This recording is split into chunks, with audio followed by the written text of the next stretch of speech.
တရီလာတို့ဒုက္ခရောက်နေချိန်မှာဖျားသခင်ကသူတို့ရဲ့အခက်အခဲတွေကိုဖြေရှင်းဖို့အတွက်တရားသူကြီးကိုပေါ်ထွန်းစေပါတယ်။ဒါပေမဲ့အီတရီလာတို့ကတရားသူကြီးကိုမလိုချင်တော့ပါဘူး။သူတို့ကရှောင်းမွေလာစီတွားပြီးအခြားနိုင်ငံတွေလိုဘရင်တစ်ပါးကိုတောင်းဆိုပါတယ်။ရှောင်းမွေလာကစိတ်ဆိုးပေမဲ့ဖျားသခင်ကသူတို့လိုချင်တာကိုပေးဖို့မင်းတော်မူခဲ့တယ်။ရှောင်းမွေလာကအီတရီလာအမျိုးအားလုံးကို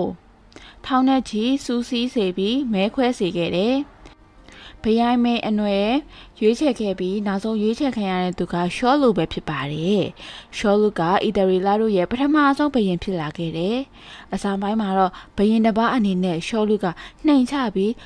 သူ့နောက်မလိုက်တဲ့သူတွေကိုလည်းမနှိပ်စက်ခဲ့ပါဘူး။ဒါပေမဲ့အာမွန်လူမျိုးတွေကိုစစ်ပွဲမှာအနိုင်ရပြီးအလွန်နာမည်ကြီးလာပြီးတဲ့နောက်မှာပြောင်းလဲသွားခဲ့ပါတယ်။ဖျားသခင်ရဲ့စကားကိုနားထောင်မဲ့အစားရှောလူကလူတွေကိုကျဉ်နှံ့အောင်လုပ်ခဲ့တယ်။ဖျားသခင်ကိုမကြောက်ပဲလူတွေကိုကြောက်ခဲ့တယ်။ရှောမွေလာကရှောလူစီအကြိမ်ပေါင်းများစွာတွားရောက်ပြီးတတိပေးခဲ့ပေမဲ့ရှောလူကအဲ့ဒီအမှားတွေကိုပဲဆက်လက်လှုပ်ဆောင်နေခဲ့တယ်။ဖျားသခင်ကရှောလူကိုဘယင်အဖြစ်ခန့်အပ်ခဲ့တာကိုနောင်ရရပြီးလူတွေရဲ့ထင်မြင်ယူဆချက်တွေထက်ဖျားသခင်ရဲ့နှလုံးသားကိုပိုပြီးတမိုးထားမဲ့ဒုတိယဘယင်ကိုရွေးချယ်ခြင်းခဲ့ပါတယ်။ဖျားသခင်ရဲ့အမိန့်တော်အတိုင်းရှောင်းမွေလာကဒုတိယဘယင်အဖြစ်ဖျားသခင်ရွေးချယ်တော်မူမဲ့သူကိုဆောင်တွေ့ဖို့ဗလင်မြို့ကိုတွားခဲ့ပါတယ်။ရှောင်းမွေလာကဖျားသခင်ကိုရစ်ပူစော်ဖို့ယေရှဲနဲ့သူ့ရဲ့သားများကိုဖိတ်ကြားခဲ့ပါတယ်။ယေရှဲရဲ့သားဦးအီလီယာပပေါ်လာတဲ့အခါရှောင်းမွေလာကသူ့ရဲ့အသွင်အပြင်ကြောင့်ချက်ချင်းပဲသဘောကျသွားခဲ့ပါတယ်။အီလီယာပကဘယင်ဖြစ်မဲ့သူဖြစ်ကြောင်းသူသိချခဲ့ပါတယ်။ဒါပေမဲ့ဖျားသခင်ကသူ့ဤရုပ်သွင်ကိုမကြည့်နဲ့လူတို့ကအပြင်ပန်းအဖြစ်ဆုံးဖြတ်ကြပေမဲ့ငါမနှစ်သက်ဘူးငါသည်စိတ်နှလုံးဘ ਹੁ ချက်ကိုသာကြည်၏လို့မိန့်တော်မူပါတယ်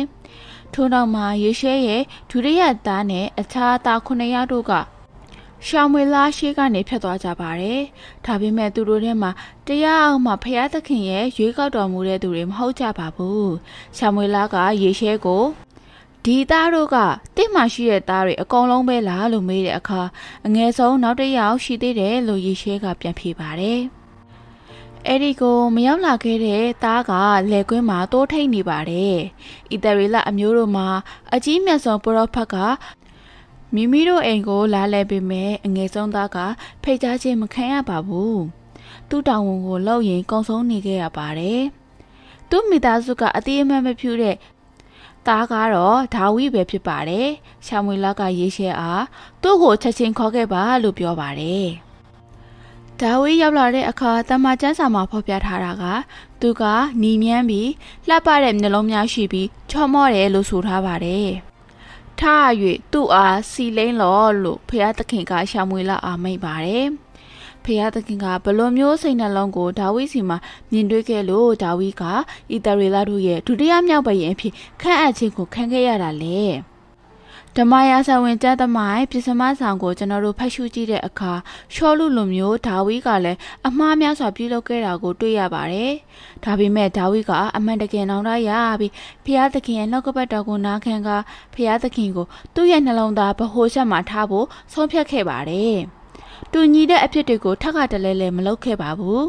ထိုကဲ့သို့နှလုံးသားကိုဖျားသခင်ကနှစ်သက်တော်မူပါတယ်အားလုံးပဲကျွန်တော်တို့အားလုံးအမှားလုပ်မိတတ်ကြပါတယ်အဲ့ဒီလိုဖြစ်တဲ့အခါရှောလုံးနဲ့ဒါဝိတို့ရဲ့ဇလံကိုသတိရကြရပါမယ်ကျွန်တော်တို့ကဒါဝိလိုမျိုးကျွန်တော်တို့ရဲ့မှားယွင်းနေတဲ့အတွေးများနဲ့လောက်ရများကိုပြောင်းလဲကစိတ်နှလုံးဗဟိုမှာဖျားသခင်နဲ့အတူနေထိုင်ပါကကျွန်တော်တို့ရဲ့နှလုံးသားများကိုဖျားသခင်ကမြင်ပြီးအမှန်တကယ်ရှင်လဲစီမှာပဲဖြစ်ပါတယ်